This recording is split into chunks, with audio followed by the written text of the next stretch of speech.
Hey everyone, and welcome back. Today we're going to go on a deep dive, and it's into the world of numbers, Oh, cool. but not just any numbers. We're talking about the year 2025. Okay.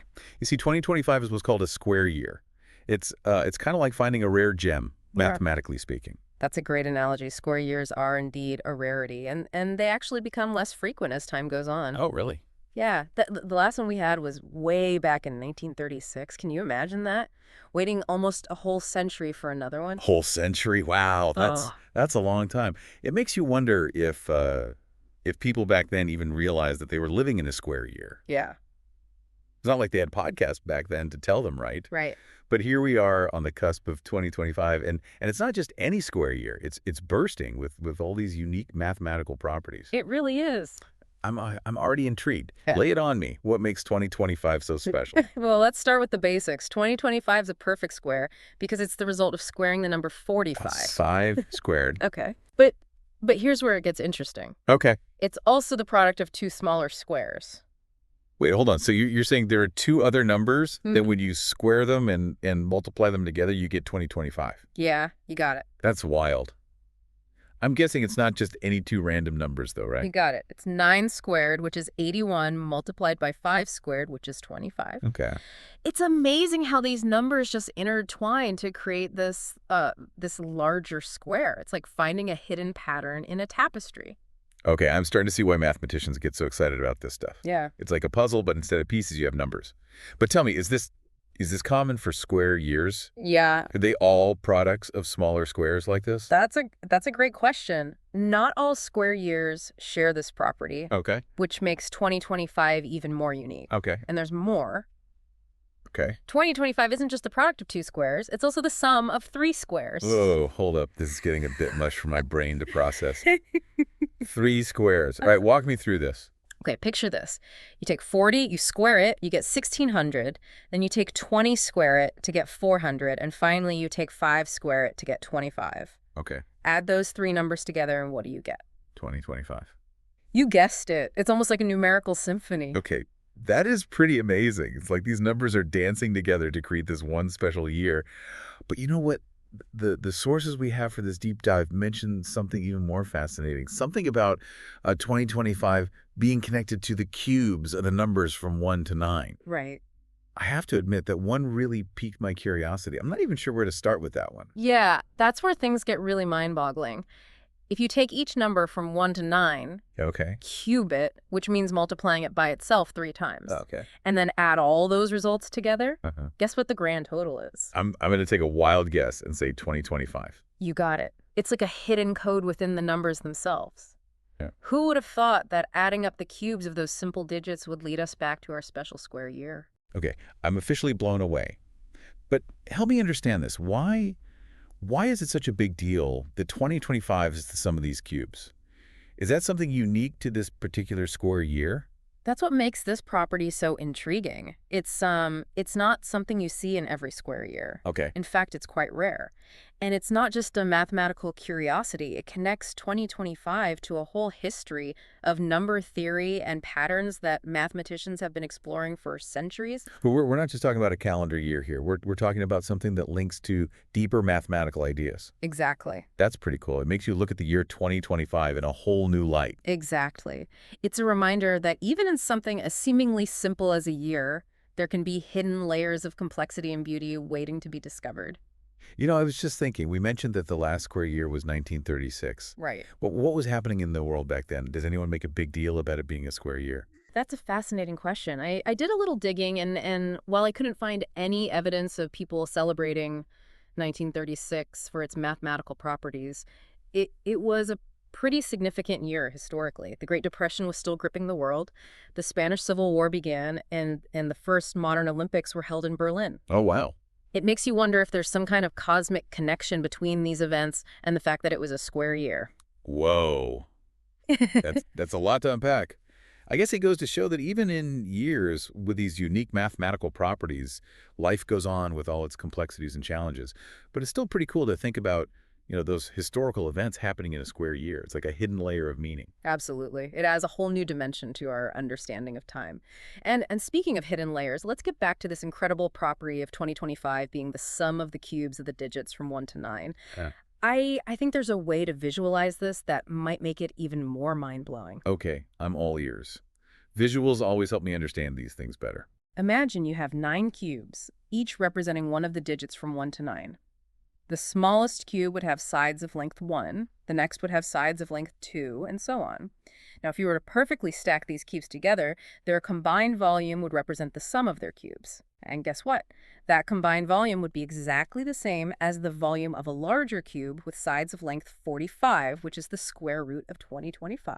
Wait, so you tell me that these 9 cubes representing the numbers 1 to 9, they fit together perfectly to form a larger cube representing the square root of 2025. Exact. That's incredible. It's like a 3D puzzle that solves itself. It really is. It's a testament to the elegance and order inherent in mathematics, and it makes you wonder if there are other hidden geometric patterns embedded within these numerical sequences. It's funny, we started this deep dive talking about a year on the calendar, and now we're talking about cubes and volumes and all sorts of mathematical concepts. It's like we've gone down a rabbit hole of fascinating discoveries. That's the beauty of exploration, isn't it? You never know where curiosity will lead you. And in this case, it's led us to a deeper appreciation of the mathematical marvel that is 2025. Okay, I have to ask, are there any practical applications of these properties of square numbers? Or is this purely a mathematical curiosity? That's a great question, and it's one that mathematicians have been grappling with for centuries. While some of these properties might seem purely theoretical, they often have unexpected applications in fields like photography, computer science, and even music theory. Really? Oh. Music theory. That's surprising. How do square numbers come into play there? Well, musical scales and intervals are based on mathematical ratios and patterns, and it turns out that square numbers and their relationships to other numbers play a role in creating harmonious sounds and chord progressions. Wow, I never would have guessed that. It's like math is the hidden language of music. Yeah, Makes you wonder what other connections we're missing. exactly. The more we explore, the more we realize how interconnected everything is. And that's what makes this journey of discovery so exciting. So we've talked about the historical context of square years. We've visualized the sum of cubes, and we've even touched on the practical applications of these mathematical concepts. Is there anything else about 2025 that makes it stand out mathematically speaking? Well, there's one more thing that I find particularly intriguing. It's related to the fact that the gaps between square years are getting bigger and bigger as time goes on. Okay, remind me why that is again. Think about it. The difference between 1 squared and 2 squared is only 3, but the difference between 10 squared and 11 squared is 21.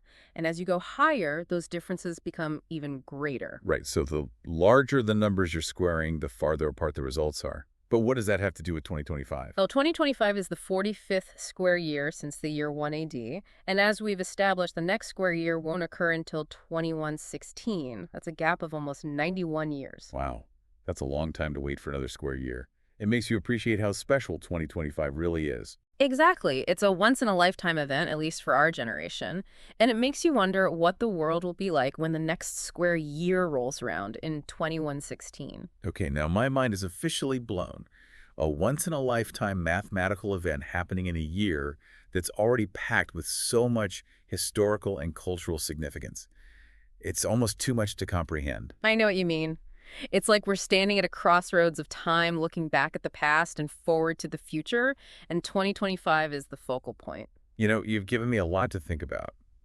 I'm starting to see 2025 not just as a year on the calendar, but as a symbol of the intricate patterns and connections that weave through time and mathematics. That's a beautiful way to put it. And it makes you wonder what other hidden patterns and wonders are waiting to be discovered. I guess it's the beauty of it all, isn't it? There's always something new to learn, something new to explore. And who knows, maybe some of our listeners will be inspired to make their own mathematical discoveries in the years to come. I wouldn't be surprised. After all, curiosity is contagious. And when you combine that with a little bit of math, the possibilities are endless. As we wrap up this deep dive into 2025, I can't help but feel a sense of awe. It's amazing how much depth and complexity we've uncovered in something as seemingly simple as a year on the calendar. It's a great reminder that there's always more to learn, even in the things we think we understand, and that the journey of discovery is often more rewarding than the destination. I couldn't agree more. So For those of you who might have missed a few details or just want a quick recap, let's revisit some of the key takeaways from our exploration of 2025. Sure thing. We began by establishing that 2025 is a square year, meaning it's the result of squaring a whole number. In this case, 45. Right, 45. This already makes it a rare occurrence, with the last square year being almost a century ago in 1936. Yeah, and we learned that 2025 is not just any square year, it's packed with unique mathematical properties. Yeah. We talked about how it's the product of two smaller squares, 9 squared and 5 squared. Right, and then we delved into the even more mind-boggling fact that 2025 is also the sum of 3 squares, 40 squared, 20 squared, and 5 squared. It's like a symphony of numbers coming together in perfect harmony. But the real showstopper, at least for me, was the discovery that 2025 is also the sum of the cubes of the numbers from 1 to 9. I mean, who would have thought that such a simple sequence of numbers could lead to such an incredible result? It's a testament to the elegance and beauty of mathematical patterns. And it's something that you can even visualize with those 9 cubes fitting together to form a larger cube representing the square root of 2025. We also explored some of the historical events that occurred in past square years, like 1936. And it really puts things into perspective. It shows that even in years with unique mathematical significance, life goes on with all its complexities and challenges. Right, but it also has a layer of intrigue, doesn't it? Yeah. Makes you wonder if there's some deeper connection between these events and the numerical properties of those years. For sure. And we even touched on some of the practical applications of these mathematical concepts, things like cryptography, computer science, and even music theory. It's fascinating to see how these seemingly abstract ideas can have real-world implications. It all goes back to the interconnectedness of everything. Math, history, science, art. They're all woven together in this intricate tapestry. So as we stand on the threshold of 2025, let's not just see it as another year on the calendar. Let's see it as an opportunity to appreciate the beauty of mathematical patterns, to explore the connections between seemingly disparate ideas, and to embrace the wonder of discovery. Let's allow the mathematical marvel of 2025 to inspire us to think differently, to question assumptions, and to never stop exploring the world around us with a sense of curiosity and awe. And who knows, maybe in our own explorations we'll uncover hidden patterns and connections that rival the elegance of 2025. Until then, keep those minds curious and those calculators handy. Happy New Year, everyone. Happy New Year!